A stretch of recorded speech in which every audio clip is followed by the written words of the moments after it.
Hi all friends, welcome to MTM political talk. നമ്മളെല്ലാവരും വളരെ പ്രതീക്ഷയോടെ കാത്തിരിക്കുന്ന ഒന്നാണല്ലോ കേന്ദ്ര ബഡ്ജറ്റ്.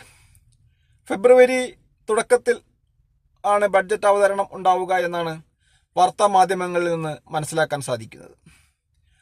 അതുമായിട്ട് ബന്ധപ്പെട്ട വാർത്തകളിലൊക്കെ ഫെബ്രുവരി തുടക്കത്തിലാണ് കേന്ദ്ര ബഡ്ജറ്റ് ഉണ്ടാവുക എന്നാണ് മനസ്സിലാക്കുന്നത്. ആഗോള സാമ്പത്തിക രംഗം തന്നെ തകർച്ച നേരിട്ടുകൊണ്ടിരിക്കുന്ന ഒരു അവസ്ഥയിലൂടെയാണ് ഇപ്പോൾ നമ്മൾ കടന്നു പോകുന്നത്. ദിവസം ചെല്ലുന്തോറും രൂപയുടെ മൂല്യം താഴോട്ടാണ്. ഈ രൂപയുടെ മൂല്യം നമുക്ക് പിടിച്ചു നിർത്തേണ്ടതുണ്ട്. രൂപയുടെ മൂല്യം പിടിച്ചു നിർത്തിയാൽ മാത്രമേ നമ്മുടെ നിത്യോപയോഗ സാധനങ്ങളുടെ വില കുറയുകയുള്ളൂ. സാധാരണ രീതിയിൽ നമ്മുടെ നാട്ടിൽ വില കുറയുന്ന സംവിധാനമില്ല. അതായത് കൂടിക്കഴിഞ്ഞാൽ അതേ സ്റ്റഡിയായി നിൽക്കുകയും പിന്നെ മുന്നോട്ടാണ് നമ്മുടെ ദിശ, രൂപയുടെ മാർക്കറ്റ് ചലിച്ചുകൊണ്ടിരിക്കുന്നത്. പക്ഷെ നമുക്ക് വില ഒരിക്കലും താഴോട്ട് വരാറില്ല. താഴോട്ട് വന്നില്ലെങ്കിലും കൂടിയ വില അതേ സ്റ്റഡിയിൽ പിടിച്ചു നിർത്തേണ്ടതുണ്ട്. എന്നാലേ നമ്മുടെ കുടുംബ ബഡ്ജറ്റ് അതുമായി മുന്നോട്ട് പോകാൻ സാധിക്കുകയുള്ളൂ. കേന്ദ്ര ബഡ്ജറ്റ് ഫെബ്രുവരിയിൽ വരും എന്ന് പറയുന്ന വാർത്താ മാധ്യമങ്ങളിൽ നിറയുന്നുണ്ട് എങ്കിലും അതെല്ലാവരും ഉറ്റുനോക്കുന്നത് രൂപയുടെ മൂല്യത്തെക്കുറിച്ചാണ്. ദിവസം ചെല്ലുന്തോറും US ഡോളറിനെതിരെ രൂപയുടെ മൂല്യം താഴോട്ട് തന്നെയാണ് വന്നുകൊണ്ടിരിക്കുന്നത്. ഇപ്പോൾ ലോകത്തുള്ള മറ്റൊരു പ്രതിഭാസമാണ് സ്വർണത്തിൻ്റെ വില ദിവസം ചെല്ലുന്തോറും കൂടി വരികയാണ്.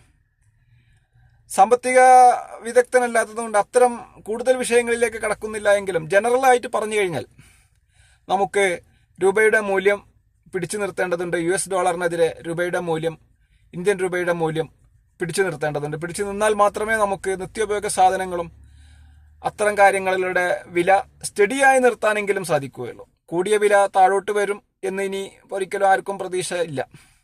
അത് സാധ്യതയും വളരെ കുറവാണ്.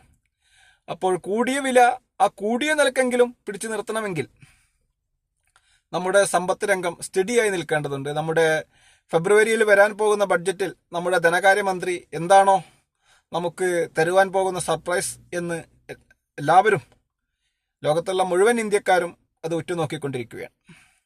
തീർച്ചയായും ഒരു ഇന്ത്യൻ സമ്പത്ത് വ്യവസ്ഥക്ക് അനുകൂലമായ ഒരു ബഡ്ജറ്റായിരിക്കും കേന്ദ്ര ഗവൺമെന്റ് അവതരിപ്പിക്കുക.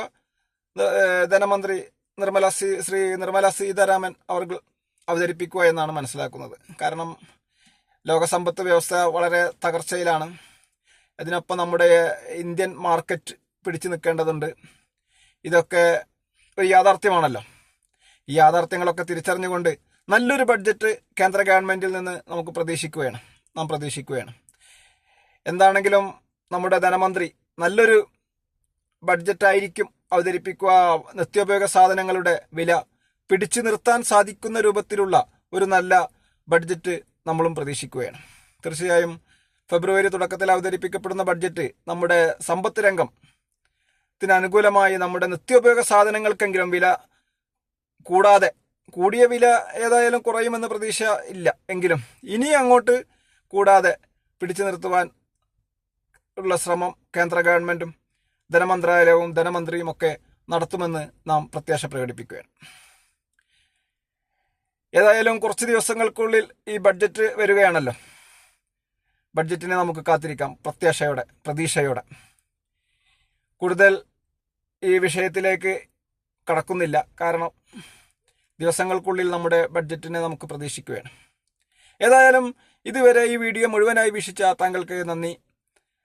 ഈ ചാനൽ നിങ്ങൾ ഇതുവരെ സബ്സ്ക്രൈബ് ചെയ്തില്ലെങ്കിൽ സബ്സ്ക്രൈബ് ചെയ്യുവാനും നിങ്ങളുടെ അഭിപ്രായ നിർദ്ദേശങ്ങൾ എന്താണെങ്കിലും ഇത് കമൻറ്റ് ബോക്സിൽ രേഖപ്പെടുത്തുവാനും ലൈക്ക് ചെയ്യുവാനും ഓർമ്മിപ്പിച്ചുകൊണ്ട് നിർത്തുന്നു. നന്ദി, നമസ്കാരം.